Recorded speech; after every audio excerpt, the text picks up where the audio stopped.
লোকসভা নির্বাচন যত কাছে আসছে তত বাড়ছে প্রচারের জোর, প্রচারের তৎপরতা।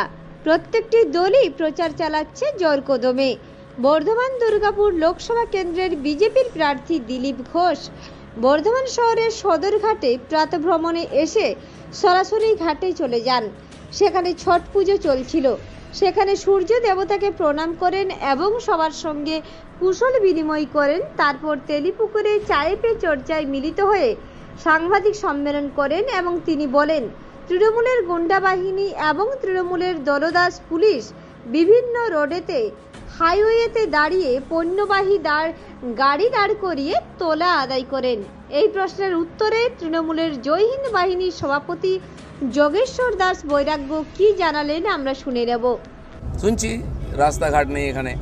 এই বর্ধমান এলাকায় পুলিশের এত অত্যাচার, যারা ট্রান্সপোর্টের বিজনেস করে ট্রাক ম্যাটাডোর থেকে নিয়মিত টাকা তুলছে, যেখানে সেখানে নো এন্ট্রি লাগিয়ে দিয়ে সমস্ত গাড়িকে আটকে দেওয়া হচ্ছে, বিনা কারণে জাম হচ্ছে আর ঝামেলা করে টাকা তোলা হচ্ছে।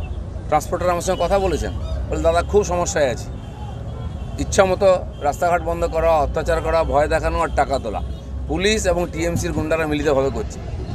প্রথমেই বলি, তৃণমূলকে কালিমা লিপ্ত করার একটা প্রচেষ্টা আর মিথ্যার আশ্রয় নিয়ে এভাবে ভোটের বৈতরণী পার করা যায় না।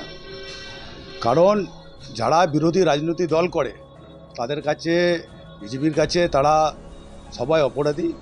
আবার তাদেরই মধ্যে কিছু লোক যেমন শুভেন্দু অধিকারী, অজিত পাওয়ার, হেমন্ত সোরেনের মতো লোকরা যখন তাদের দলে যায়, মোদিজির সংস্পর্শে আসে, তখন মোদিজি ওয়াশিং পাউডারে ঢুকে তারা বিশুদ্ধ হয়ে যায়। তো নির্বাচনে তাদের কাছে কোনো ইস্যু নেই যে বাংলার মানুষের কাছে তারা কি নিয়ে ভোট চাইবেন।